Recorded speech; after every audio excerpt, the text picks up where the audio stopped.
नमस्कार दोस्तों, एक बार फिर से मैं चंद्रभूषण प्रसाद आपका इस YouTube चैनल में स्वागत करता हूं। हम चैप्टर नंबर 1 सूचकांक पढ़ रहे हैं। पिछले वीडियो में मैंने सूचकांक से रिलेटेड जो बेसिक चीज़ें थी वो आपको समझा दी थी। नेक्स्ट अब हम चलते हैं क्वेश्चन की तरफ। क्वेश्चन को स्टार्ट करने से पहले हम फॉर्मूला की तरफ देख लेते हैं। मैंने पिछले वीडियो में आपको बताया था कि सूचकांक को फाइंड करने के लिए हमारे पास दो मेथड हैं, एक अचल आधार की विधि और दूसरा है परम्परित आधार की विधि। ठीक है, तो अब आज इस लेक्चर में हम दोनों मेथड से सवाल को सॉल्व करेंगे। पहले हम फॉर्मूला देख लेते हैं।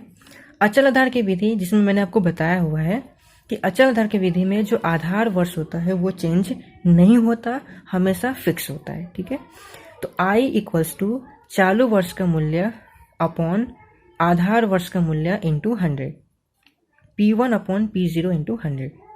यानी जो चालू वर्ष की प्राइस दी होगी उसको ऊपर लिखेंगे और जो आधार वर्ष जिसके साथ हम कंपैरिजन करेंगे उसको नीचे लिखेंगे और उसको 100 से मल्टीप्लाई करना है, तो हमें क्या मिल जाएगा? सूचकांक मिल जाएगा। दूसरा जो मेथड है वो है परम्परित आधार की विधि। इसमें क्या होगा, जो आधार वर्ष होगा वो फिक्स नहीं होता है, हर साल चेंज होता है। इसलिए इसका फॉर्मूला ऐसा है, I इक्वल्स टू चालू वर्ष का मूल्य, ये तो ऊपर रहेगा ही, अपॉन में गत यानी कि पिछले वर्ष का मूल्य इंटू 100। यहाँ पे देखिए जो आधार वर्ष होता था उसको हमें क्या लेना है? गत वर्ष लेना है। गत वर्ष का मतलब यहाँ पे समझ लीजिए कि अभी 2020 है तो हम ऊपर 2020 की प्राइस लेंगे, तो नीचे आ जाएगा 2019 की प्राइस, पिछला वर्ष। अगर हम 2018 का सूचकांक निकालना है तो ऊपर हम 2018 की प्राइस लेंगे, तो नीचे हो जाएगा गत वर्ष यानी कि 2017 का प्राइस। ठीक है, तो परम्परित आधार की विधि में हम क्या करते हैं? चालू वर्ष का मूल्य बटे में पिछले वर्ष का मूल्य लेते हैं, गुणे में 100, तो हमें क्या मिल जाएगा? सूचकांक मिल जाएगा। ठीक है, लेट्स स्टार्ट। शुरू करते हैं हम क्वेश्चन नंबर 1, जो आपको एक्सरसाइज 1.1 स्वाध्याय 1.1 में दिया हुआ है। अगर आपके पास बुक है तो आप बुक में देख सकते हैं, अगर आपके पास बुक नहीं है तो मैंने क्वेश्चन लिखा हुआ है, आप स्क्रीन को पॉज करके क्वेश्चन को अपने नोटबुक में लिख सकते हैं। ठीक है, अब क्वेश्चन नंबर 1 की बात करते हैं, स्वाध्याय 1.1। स्वाध्याय 1.1 में क्वेश्चन नंबर 1 दिया हुआ है। ये जो क्वेश्चन है मैंने पूरा आपके स्क्रीन के ऊपर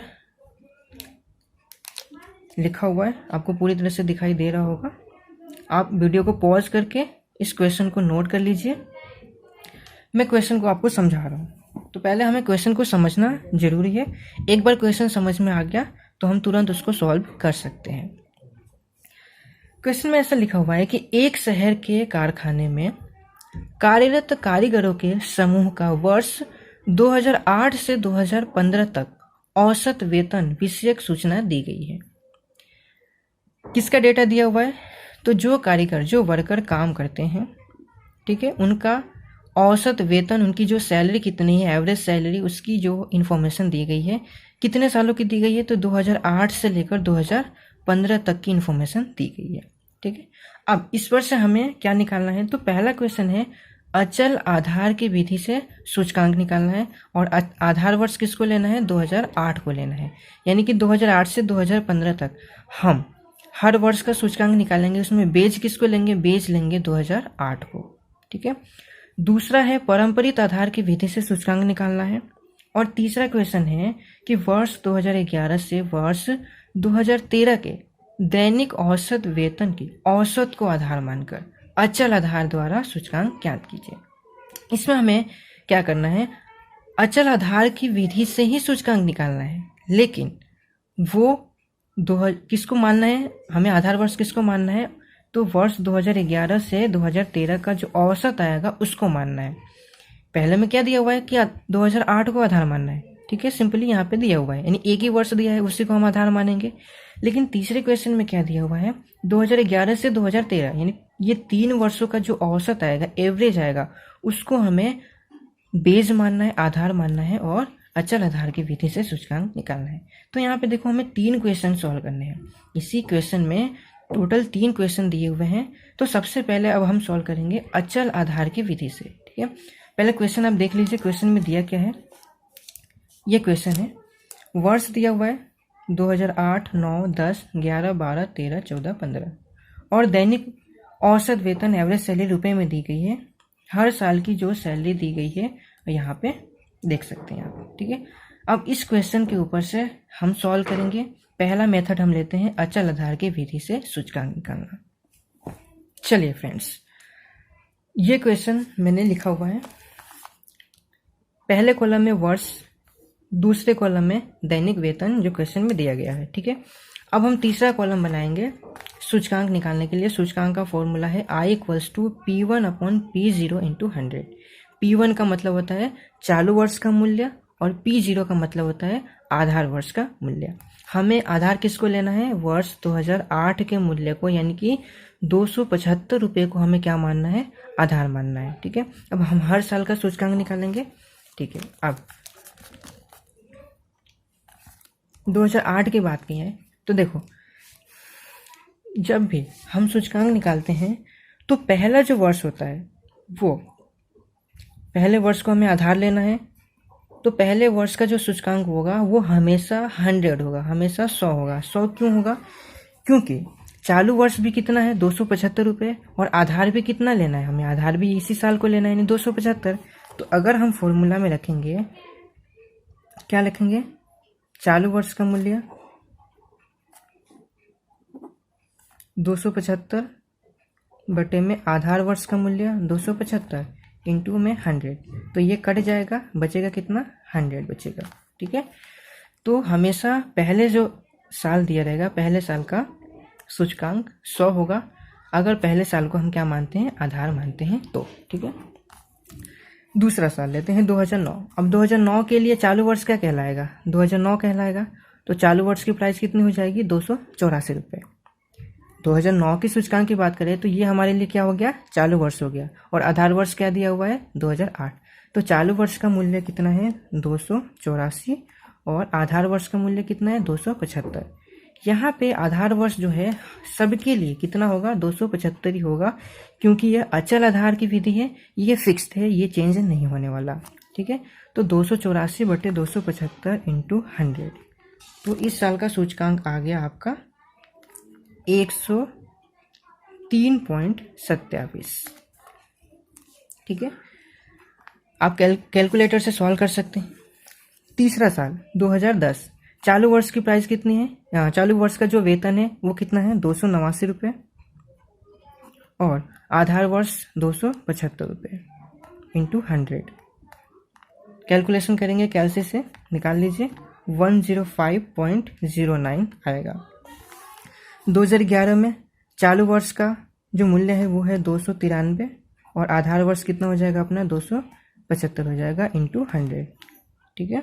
इसका आंसर आएगा 106.55। अब 2012 की बात करते हैं। 2012 में चालू वर्ष कितना? चालू वर्ष का मूल्य आ गया 297 रुपये, और आधार वर्ष का मूल्य कितना दिया है? 275 दिया हुआ है, ठीक है। ये ले लिया हमने। इसका आंसर आ गया आपका 108। 2013 की बात करें तो चालू वर्ष का मूल्य 313, और आधार वर्ष का मूल्य कितना होगा? 275 इंटू 100, कितना आया? 113.82।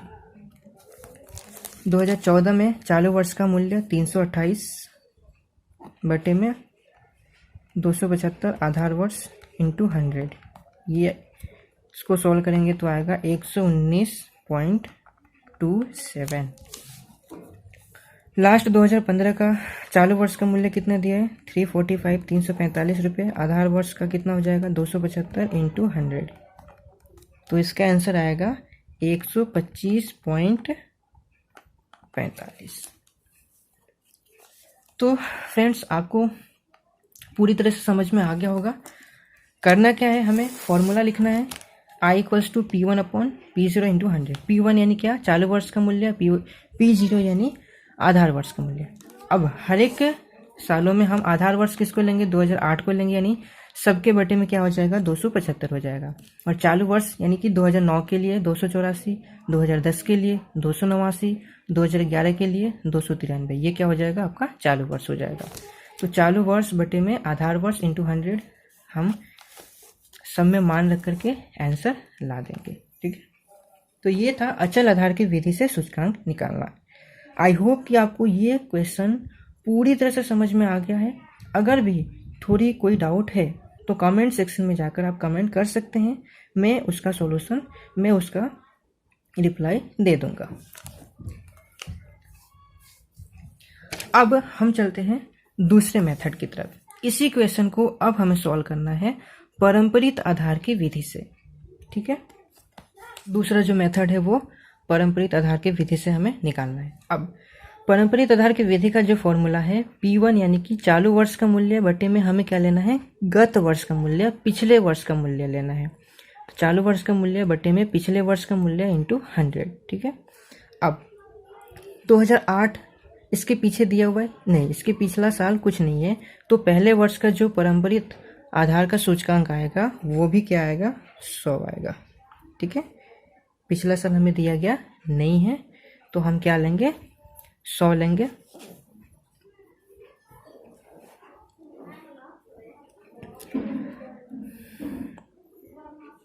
दूसरा 2009 के लिए चालू वर्ष का मूल्य कितना हो गया, 284, तो यहाँ पे हम लेंगे 284 बटे में गत वर्ष का मूल्य, गत वर्ष का मूल्य कितना दिया है, 275, ये चालू वर्ष है तो ये क्या हो जाएगा, गत वर्ष, तो बटे में हम लेंगे 275 और इंटू 100। इसको सॉल्व करेंगे तो आंसर आएगा 103.27। ठीक है, तीसरा साल 2010 के लिए चालू वर्ष का मूल्य कितना हो जाएगा, 289 हो जाएगा, और बटे में गत वर्ष। अब देखिए ये अगर चालू वर्ष है तो गत वर्ष क्या होगा, 284, पिछला साल तो यही होगा 2009, तो बटे में हम कितना लेंगे, 284 लेंगे। दोस्तों आपको यही ध्यान रखना है, अगर जिस साल का हम सूचकांक निकाल रहे हैं 2010 का, तो चालू वर्ष हो गया हमारे लिए 289, तो पिछला वर्ष क्या कहलाएगा, 2009 कहलाएगा। ठीक है, तो हमने लिया 284 इंटू 100। इसको सॉल्व करेंगे तो आएगा 101.76। 2011 में चालू वर्ष 293 और इसका पिछला वर्ष 289 इंटू 100। सॉल्व करेंगे तो 101.38। ठीक है, नेक्स्ट 2012 में चालू वर्ष का मूल्य 297 और गत वर्ष का मूल्य 293 इंटू 100। सॉल्व करेंगे 101.37 आएगा। नेक्स्ट 2013 में चालू वर्ष हो गया 313 बटे में गत वर्ष 297 इंटू 100, कितना होगा, 105.39। 2014 में चालू वर्ष का मूल्य 328 रुपये और गत वर्ष का मूल्य 313 रुपये इंटू 100। इसको सॉल्व करेंगे 104.79। ठीक है, और लास्ट बच गया 2015, चालू वर्ष का मूल्य 345 रुपये और गत वर्ष का 328 इंटू 100। इसको सॉल्व करेंगे तो आएगा 105.18। तो फ्रेंड्स पारंपरिक आधार की विधि में यही देखना हमें कि चालू वर्ष जो दिया होगा उसके पिछले साल को हम क्या मानेंगे, आधार मानेंगे और उसको बटे में लिखेंगे। तो यहाँ पे हर वर्ष क्या हो रहा है, आधार वर्ष बदल रहा है, 275, 284, 289, 293। अब हर साल आधार वर्ष बदल रहा है, इसीलिए इसको हम कहते हैं पारंपरिक आधार की विधि। ठीक है, तो बेसिक यही फॉर्मूला है, चालू वर्ष का मूल्य बटे में गत वर्ष का मूल्य इंटू 100। ठीक है, पहले साल का गत वर्ष नहीं दिया हुआ है तो पहले साल का जो सूचकांक होगा वो हमेशा 100 होगा। दूसरे साल के लिए चालू वर्ष हो जाएगा 284 और गत वर्ष हो जाएगा 275। ठीक है, तीसरे साल का जो मूल्य है 289 और उसके पिछले साल यानी गत वर्ष का मूल्य 284। इसी तरह एक एक करके हम हर एक साल का सूचकांक निकालेंगे। तो आई होप ये मेथड भी आपको पूरी तरह से समझ में आ गया। अगर थोड़ी सी भी डाउट है तो कमेंट करके आप पूछ सकते हैं। तो दोनों मेथड से हमने क्वेश्चन को देख लिया, अचल आधार की विधि से भी देख लिया और दूसरा पारंपरिक आधार की विधि से भी देख लिया। अब हम देखते हैं तीसरा मेथड। तीसरा मेथड भी क्या है, अचल आधार ही, लेकिन अचल आधार वर्ष किसको लेना है, तो 2011 से 2013 को औसत को हमें आधार लेना है।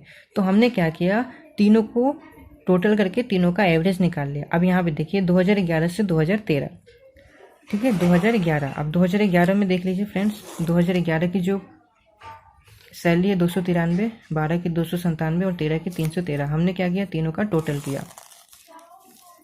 तीनों का टोटल करने के बाद हमने 3 से डिवाइड किया। 3 से क्यों डिवाइड किया, क्योंकि हमें 3 सालों का एवरेज निकालना है, ठीक है। अगर 4 सालों का दिया होता तो हम 4 से डिवाइड करते। तो यहाँ पे हमने तीनों का टोटल करके 3 से डिवाइड किया, तो आंसर आया 301। ये 301 क्या होगा हमारे लिए, आधार वर्ष का मूल्य होगा, ठीक है। तो हम सबके बटे में कितना लेंगे, 301 लेंगे, ठीक है। फॉर्मूला हमारा वही रहेगा, P1/P0 × 100। चालू वर्ष का मूल्य बटे में आधार वर्ष का मूल्य। आधार क्यों लेंगे, क्योंकि ये कौन सी मेथड है, अचल आधार की विधि है। तो यहाँ पे P0 यानी आधार वर्ष का मूल्य × 100। यहाँ पे आधार वर्ष का मूल्य कितना दिया है, 301 दिया। अब हम इसको सॉल्व कर लेते हैं पहले साल का। अब देखिए पहला साल जो है वो 275 दिया हुआ है, तो हम यहाँ पे चालू वर्ष का मूल्य लेते हैं 275 बटे में आधार वर्ष कितना है, 301 × 100।